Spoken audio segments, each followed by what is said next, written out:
Hey, this is Luke Symes with Salt Strong, and we have Wader Dave here, and we're going to be doing some wade fishing. Oh, there we go. Nice.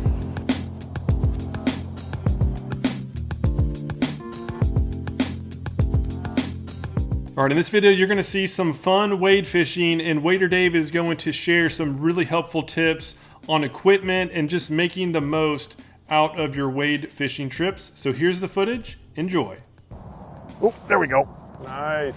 Right about here. That was the Looks trout. like a nice trout. He hit it right on the sink. It was just slowly sinking. And so how deep of water do you think that was out there? Is that It's probably about 6 feet.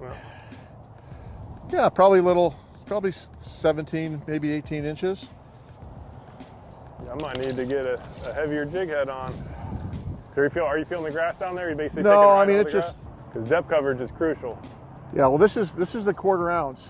But yesterday I was fishing in fact, I was just thinking this might be too heavy, but yeah, typically find the trout and then start slowing down. We've been walking pretty quickly, trying to find some fish. That was literally the first strike, and so now I assume you slow down and you keep moving until you get number two. Well, it's right about where we expected them to be. That's the good news. So my feeling is, especially in mornings like today, you can only work the lure too fast. You can't work it too slow. And in fact, I can't tell you how many times, and the way I learned that is that I've been fishing with guys and I throw my lure out, I get distracted, I turn around and talk to them, and then next thing I know, I go to reel in my lure and there's a fish on it, right? Yeah, it was just sitting there. So it was just sitting on the bottom. So in this case, I've got this shrimp on here, and I'm just kind of trying to bring it up and then let it slowly sink, reeling in the slack. The important thing with this lure, at least, is that you got to make sure you don't have any slack in that line, because if they do hit it on the slack, you may not even feel it, or you're not going to set that hook. Yep. So you got to be able to set that hook as soon as you feel the thump. Crucial to do that, because I've been fishing the trout that come up to my lights at the dock, and it's shocking how many times I watch them hit it. Like, I've been testing out these shrimp lures, and you see them hit it. I never even feel it. They hit it, realize it's fake, and let go real fast. Yeah. And so if you miss that strike, you're missing a lot of fish. So it's super important. That's why it's important to have a nice rod. So you're using. Let's talk about the equipment you're using. You like these kind of light gear? Yeah. So I like a 7/6 rod, and I like the longer rod just because we're blind casting, so it's trying to cover as much water as I possibly can. So it helps get a little bit longer cast. And in fact, I've actually got 8-pound test line on here just to give me a little advantage on the line, which gives me just a little bit more distance. I'm not worried about the trout breaking off my my braid, so I go to a little bit lighter line, and then in this case I've got a 3000 reel on here, but this is a medium light fast action rod. It's extremely sensitive, and that's really important. You do have, like you said, a sensitive rod. Yeah, one thing I've learned is that the rod is the most important part of the assembly. It does all the feel, it does the casts, and then the line too. Using that small thin line makes a big difference. So one other thing especially with the trout, I find is that when I cast, I set the bail manually. And I set it just before the lure hits the water. And it sounds just so simple to do, but it's amazing how many people I fish with that have fished for years that still wait for the lure to hit the water, sink, and then they start reeling to set the bail. And what's happening is you've got slack. So by setting that bail just before the lure hits the water, the first thing that happens is you're taking almost all the slack out of the line, so it's hitting the water on a tight line. And then what's happening as well is, so you can, again, so many of the hits come on that initial sink. If you've got the tight line, you're going to feel that hit. So so many of my clients miss fish because they're not setting that bail till it's already in the grass. The other thing, if you're fishing really shallow water, just that little bit of time between when that lure hits the water and setting that bail, if you don't do it manually, is you're going to be into the grass. Yep. And so this, again, you eliminate the slack. The other thing this does too, it'll help to eliminate wind knocks. Yeah, I was just about to say that, absolutely. And because you don't have that line ballooning in the wind. But it's just such a simple thing to do, and it's maybe one of the most effective things to improve someone's catch rate. Nothing worse than getting a wind knot, especially if out wade fishing. Then you're having to to get it out. A lot of times you have to cut the line and Yep. then retie leaders.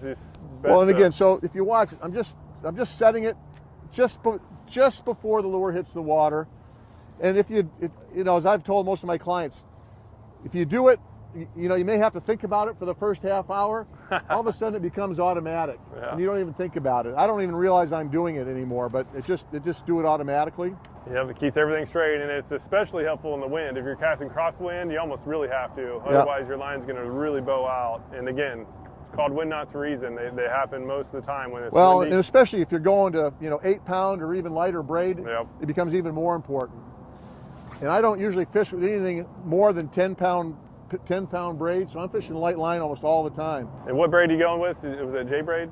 I've got the Daiwa J braid. This is the X8, so it's an 8-strand. I've been using this now for, I don't know, probably 3 years.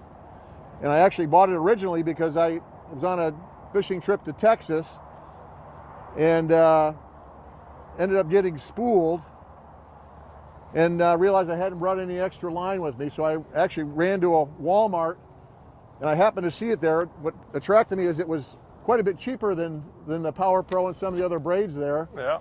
And so I was a little skeptical, but I typically am pretty pleased with Daiwa products. So I gave it a try, and actually originally started with the 4-strand, but moved off to the 8-strand. But that's what I've been. It's got really thin diameter, very durable, and I rarely get wind knots with it. So I'm real pleased with it. I mean, everybody's got their horse, and this is just a product I've been pleased with and used for several years now. Yeah, it's one I haven't tested out. I've been doing a lot of tests. Right now I'm using the Suffix, and I've got 10-pound Suffix on. Yeah. That's an 8-strand braid as well. Is the Suffix a coated line? It is. See, I don't like the coated lines. Yeah, I've had issues with it. So when doing these knot contests, so I have to tie a bunch of knots and break them immediately. And this has been the only line that I've had multiple situations where the line just literally slips through the knot, and it's because of the coating. Yeah. And literally, so it happened multiple. It's happened like half the time. And this is knots that I've tied forever, like the uni knot, even the improved uni for braid, where you do 10 turns instead of 5. But once I started just taking my thumbnail and rubbing it against the line where I rubbed the wax coating off, then no problem at all. Yeah. But it's for somebody who's not rubbing the coating off, they could very well be missing like a fish of a lifetime because the knot just slips out. And it doesn't happen on like 2 pounds of pressure, but it was usually slipping around 10 to 12 pounds of pressure. But the actual break, even though it was a 10-pound line, the actual break should be more like 17 to 20. Yeah. And that's a significant difference.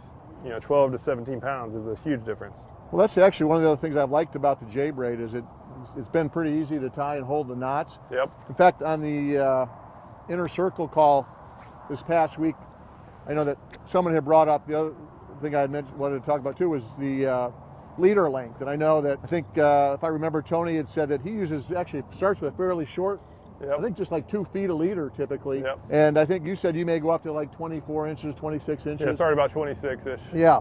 So if you're fishing from a boat, I think that works. But when you're out wading, it's tough to change out your leader, right? Oh, yeah.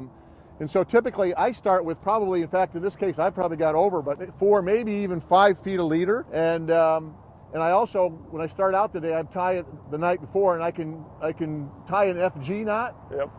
But try to tie an FG knot out here when you're wading, doesn't happen very easily. Not gonna happen. That I don't want to have to go to the uni to uni when I'm out here, but if I do have to change my leader while I'm out here, that's what I'll use. But start with the FG knot that you tie at home, 4 or 5 feet a leader, because inevitably, whether it's snook, could be ladyfish, could be a number of things that, my leader is going to be shortened up over a period of time, and I may change that line out, 5, 6, 7 times.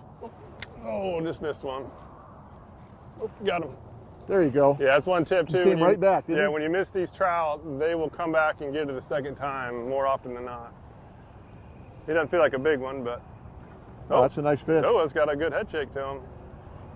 Yeah, so super important. When you do that hook set, don't do a big bill dance hook set. If you take it too fast, they'll spook them off.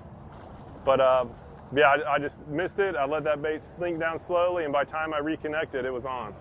Yeah, so I think solid what trout. happens there a lot of the time, I know we've been fishing some clear water spots where I've seen the trout miss it or hit it and then miss it. Yep. And sometimes that trout will come right back, but more often what I'm seeing is there's other trout following it. Oh, It's yeah. spooled up, and so it's another trout that's coming to hit that lure.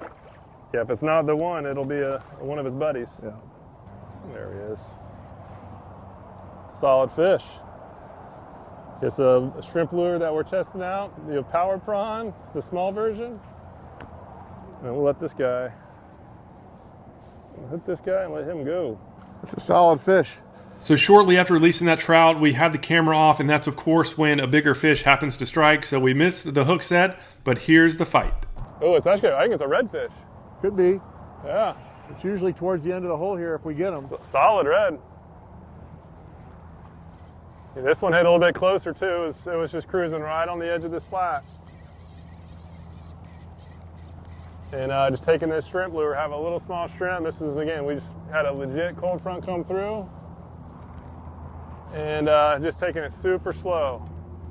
Let's see here, get this guy up. Come on there. Yeah, redfish fight hard enough normally, but on this cold day, this is a beautiful redfish. Check this out. Look at that. Wade fishing with Wader Dave. All right, well, that's a wrap. We're gonna head on in, and I just wanted to say thanks so much, Wader Dave, for having us out here. It was a lot of fun. It was a tough bite, but still an awesome trip. Yeah, my pleasure. You know, we put a plan together that I think made sense for us. As I said, a little bit tough, but we managed to get a couple of really nice trout and finish it off with that nice redfish. So certainly not a bust today. Yep, and the key thing to think about though is just putting yourself in the right spot based on the conditions, and the same strategies apply. We basically use the same tactics that's described in the Finding Spots Mastery course that Insider Club members get. It's all about putting yourself in the right spot. The fish don't care if you get there by foot or by kayak or by boat, as long as you know where the fish are and why. Based on the conditions, you can go out even without a boat and have a good day in very tough conditions. This is my least favorite conditions, right after cold front and clear blue skies. It's tough, but it's still doable. And today I think was a testament of that. For anybody who's interested in learning about wade fishing or who's already a wade fisherman and is looking for some help to find the right spots or the right lures, I'm offering a 10% discount on a guided wade fishing trip to all insiders. And then for those who are interested in maybe buying a gift certificate for their favorite wade fisherman, I'm offering a 20% discount on any gift cards purchased between now and the end of this year. That would be valid for the entire 2021. Yeah, that's huge. He is the guy. He's very humble. He is the guy for wade fishing. As this was probably one of your toughest days you've had in a while. And it was tougher than I was expecting. And it was that way. And it was a great day. We caught solid fish, and we weren't out for very long at all. So highly recommend checking them out. And so how can the public find you? Well, you go to my website. It's www.wadersguide.com. Cool. Yeah, and Wader Day is part of the Insider Club, and the discount opportunity for insiders is on the discounts page. And so we'll put a link down below for that. So all insiders will be able to take advantage of that discount, plus all the other discounts you get, where we have the tackle store where everything is 20% off right now. Huge savings. But most importantly, though, the club, if you haven't yet tried it, the Insider Club is really focused on helping you get yourself in the right spot at the right time based on conditions. So if you have trouble consistently catching the short slams, give it a shot. There's a 100% money back guarantee, and we know you're going to love it. So to learn more about that, go to saltstrong.com. Otherwise, thanks so much for your time and watching this video, and we hope to see you again soon. There's something about the water that'll give you peace, all by yourself or with your family. Live salt strong and wear the line today.